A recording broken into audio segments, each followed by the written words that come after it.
외출 전 사용하는 향수부터 집안에 향을 퍼지게 하는 방향제나 향초 등 현대인들은 다양한 향기에 둘러싸여 생활하고 있는데요. 그런데 이렇게 인공적으로 만들어진 향이 건강을 악화시킬 수 있다는 해외 연구 결과가 나왔습니다. 특히 천식 같은 폐질환을 앓고 있는 환자에겐 더 해로운 것으로 나타나는데요. 이 시간에는 인공향이 건강에 미치는 영향에 대해서 전문가와 함께 자세히 알아보겠습니다. 영남대 생명공학부 조경현 교수 전화로 연결됐습니다. 교수님 안녕하십니까? 네, 안녕하세요. 네, 이 향수를 쓰면서 인공적이라고는 저는 생각을 참 못했었는데 건강에 영향을 줄 수가 있네요. 먼저 향수나 방향제 같은 인공향이 나는 제품들은 어떤 성분으로 구성되어 있습니까? 네, 흔히 이 석유 타르 이런 것들에서부터 이런 합성 향료 이런 것들을 많이 만듭니다. 그래서 원래 그 향기 나는 그 천연향은 주로 과일이나 꽃에서 채취를 하는데 그건 이제 굉장히 비싸니까 이제 이런 석유 화학 물질로부터 이런 벤젠딩을 가진 것들이 주로 많고요. 또한 이런 것들 주로 휘발성 유기 화합물들을 많이 포함하고 있습니다. 그래서 한 수십 가지에서 한 수백 가지 정도의 이런 휘발성 유기 화합물이 이런 향수뿐만 아니라 페인트나 혹은 자동차 마감제, 접착제, 방향제 이런 데도 다양하게 많이 사용되고 있죠. 예. 과일이나 꽃에서 나오는 천연 향료는 비싸기 때문에 요즘에는 합성 향료라든가 휘발성 화학물을 많이 쓴다는 말씀이신 것 같은데 요즘에 디퓨저라고 해서 이 가게나 방 안에 좋은 향이 퍼지게 하는 제품이나 혹시 또 향초도 인기를 끌고 있는데요. 계속해서 향이 나게 하는 이 과학적인 원리는 무엇인가요? 이런 인공 방향제는 주로 벤젠링을 많이 가지고 있습니다. 그래서 이 물에 잘 안 녹기 때문에 이제 자기들끼리 이제 기름에 녹여서 놓으니까 이 공기 중으로 휘발이 잘 안 됩니다. 요걸 이제 휘발을 잘 시키기 위해서 이 소수성 나무에다가 아주 미세한 구멍을 뚫어서 이런 나무 스틱에 구멍이 뚫려 있으면 고리로 이제 이 방향제들이 따라 올라오죠. 그러면 모세관 현상에 의해서 액체가 빨리 올라오면 또 이게 이제 농도가 약해지니까 좀 더 이 액체 속의 분자가 농도가 낮은 공기 중으로 쉽게 퍼져나갈 수 있습니다. 그래서 오랫동안 이 확산 현상에 의해서 실내에 향기가 오랫동안 머무를 수 있게 되는 거죠.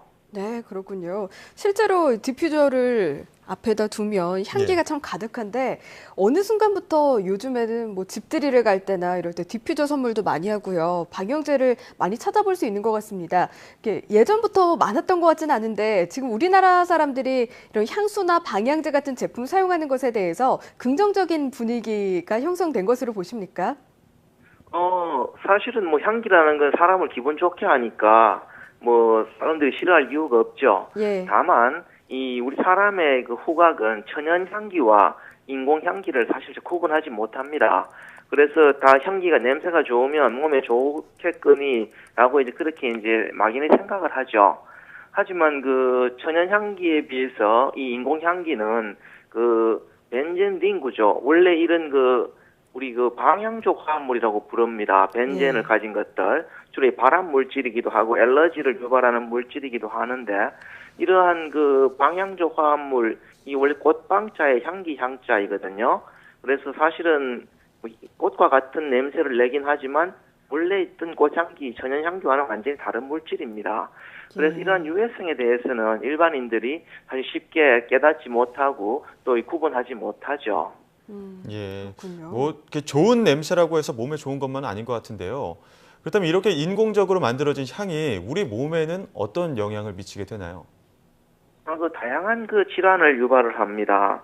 그래서 먼저 호흡기 질환으로 천식이나 알러지, 비염 이런 것들을 악화시킬 수가 있고요. 또한 신경계 질환으로 우리 뇌혈류, 혈압, 맥박에 영향을 줄 수가 있습니다. 그래서 두통이나 피로 이런 것들을 가중시킬 수 있고요. 또한 감기 의심 증상이나 독감 증상, 심리적인 혼동, 혹은 또 이 단기 기억 상실이나 또 어떤 사람들은 이 위장관 장애를 일으켜서 소화불량도 일으키고요. 또한 피부 질환이나 습진도 일으키는데 또한 이 호르몬 작용을 방해해가지고 인공향기에는 특히 또 이 퍼탈레이트가 많이 포함되어 있습니다. 그래서 남자한테는 이 정자 DNA 손상이나 여성들한테는 이 유산이라든지 혹은 불임 뭐 이런 것들도 일으킬 수 있는 그런 위험이 있습니다. 네, 사실 향수가 이렇게 건강에 많은 예. 악영향을 주는지는 몰랐는데요. 위, 폐, 뭐 호르몬에 그 영향까지 준다라는 말씀을 주셨습니다. 그러면 천식을 앓고 있거나 이런 폐질환이 심하다 싶으면 이제 본인은 안 뿌릴 수가 있는데 혹시 주변 사람이 그러니까 내가 뿌린 향수의 향이 다른 사람의 건강에도 이렇게 안 좋은 영향을 미칠 수가 있는 겁니까? 그럼요. 사실은 내한테 듣기 좋은 음악이라고 해서 크게 틀어놓으면 남에게는 소음이 될 수 있는 것과 같은 원리입니다. 예. 그래서 내가 어떤 인공향수를 뿌려서 그걸 남이 맡게 되면 그 남의 알러지를 유발할 수 있고요. 실제 연구에 의하면 30% 이상의 사람이 타인의 향수에 의해서 민감성을 보이고 이 중에서 27% 정도의 사람들이 천식이 더 악화됐다고 보고가 되어 있습니다. 예. 참. 뭐 아까도 예. 말씀하셨지만 뭐 단기 기억 상실이라던가 피부 질환, 뭐 호르몬 작용에도 이상을 준다라는 말씀해 주셨지만 이렇게 인공적으로 만들어진 향이 어떤 특정 질병을 유발할 가능성도 있다고 보십니까?